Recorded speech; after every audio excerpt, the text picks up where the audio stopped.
my crafting bunnies, it's Mio and welcome back to my channel. For newcomers, welcome. Today I'm going to do a summer polymer clay tutorial. As you can see here, I'm going to show you how to create these really cute polymer clay charms to add to your summer polymer clay collection. I'm going to show you how to make 4 of them. This one has a kitty sleeping on the beach with a nice beach towel, one with a surfer board, this one's a teddy bear.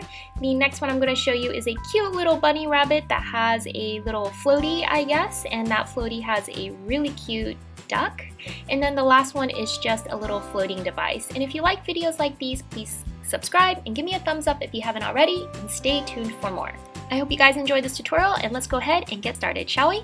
I'm going to start by showing you how to make the floating device. You're going to take some polymer clay and roll it into a long thin snake, a little smaller than 1 inch, and you're going to need a few colors, at least 4. I have lime green, purple, a hot pink, and a blue, and I'm going to stick them all together, and they all need to be the same length.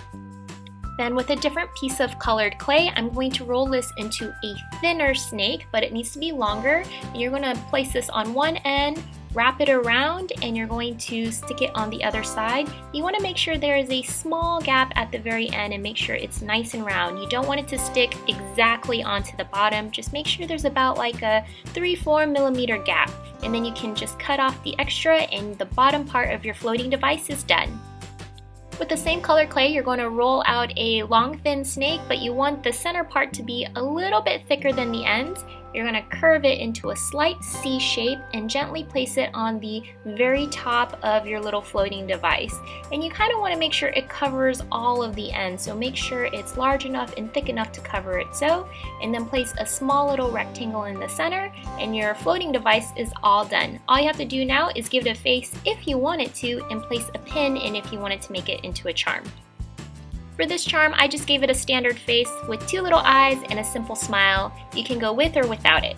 For your next charm, you're going to make the kitty laying in sand, so I took some tan colored clay, kind of made it into an oval coin shape, and I took a light blue piece of clay in the shape of a rectangle and placed it on top of the sand, and this is going to be the kitty's towel. And with a clay tool, you really can just use a needle, any pointy object, and you're just going to draw tiny little circles into the clay, and when you do this, it looks like the texture of sand.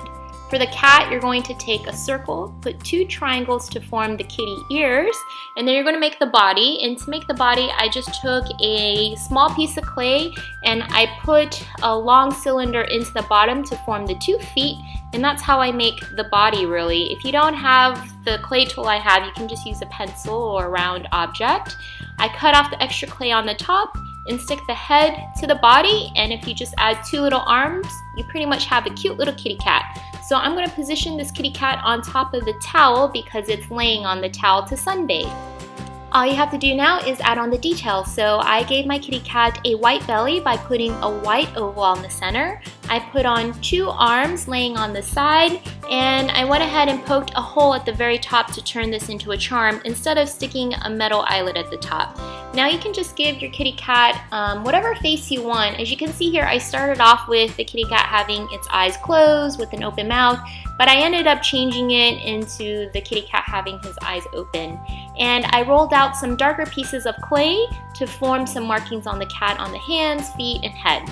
One of the last pieces I add is a starfish, so I took a round piece of yellow clay, I put in 5 dents, and then for each of the edges that are poking out, I kind of pinched them with my fingers to form a little triangle, and I gently did this on all the edges to form this little starfish, and you can just position it wherever you want on your charm. Now if you want to take an extra step, go ahead and take some chalk pastels, dust on some red chalk onto the cheeks, and your kitty cat charm will be blushing, and it's done. For my little surfer character, you're going to need a surfing board, so I took a piece of light colored purple clay, flattened this out into a really long thin sheet, and with the blade I kind of cut out the shape of a surfer board, as you can see here. It just kind of looks like a very long leaf, and at the very bottom I wanted to curve up a little bit, so I just kind of pressed it in and formed 2 little points at the end to form the surfer board. And for the details, I kind of rolled out a darker piece of purple into a long thin snake, flattened it out, and then I placed this down the center, running down the surfing board. Now I also added some extra details by adding some white clay on both of the edges, and the white clay is really thin, and just take extra time for this extra detail and just cut off all the extra clay.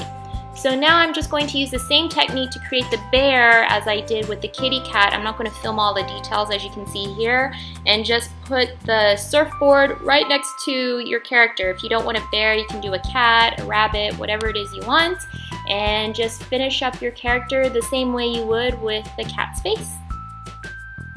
For the rabbit, you're going to use the same technique to make pretty much the head and the body, but I decided to put a floaty around it. So before you tack on the arms, you want a long piece of clay and wrap it around the body like a tube. Remove the extra and kind of smooth out all the edges to form the floaty, and then put the arms on top. And I decided this character was going to be a bunny rabbit. Again, you can pick whatever you want. If you want to do a cat, a bear, whatever it is that makes you happy. And I made a tiny little duck with a yellow piece of clay, kind of in a small L shape, and a tiny piece of orange clay at the very top. And I just put on a tiny little eye with some black clay, and that's pretty much how I made this tiny little duck. It's not the most perfect thing. And I just stuck it onto my floaty, and all you have to do now is add the extra details of a bunny rabbit, which to me is just little long bunny ears. And that, guys, is pretty much how I made these 4 charms. I know I didn't go into all the details of how to create the bunny rabbit and bear, but honestly I used the exact same technique I used to create the kitty cat, so I didn't want to be over redundant in this video. And if you want to turn these into charms, go ahead and stick your metal eyelet at the very top before you start baking them. And this is what all of my charms look like after I bake them in the oven for about 20 minutes at 250 degrees Fahrenheit. I really loved how they all turned out, and I think it would be perfect to add on to a nice little summer bracelet. I think it would make really cute charms for a charm bracelet. I hope you guys really enjoyed this tutorial. For more like these, please subscribe and give me a thumbs up if you haven't already, and do follow me on Instagram and Twitter. I usually update those accounts much more frequently of videos to come and just random cute pictures of what's going on in my life. I really hope everyone is enjoying their summer break. Please let me know in the comments below what you are doing, and if you want to see what I'm doing, just check out my vlog channel, and I'll see you guys soon. Bye!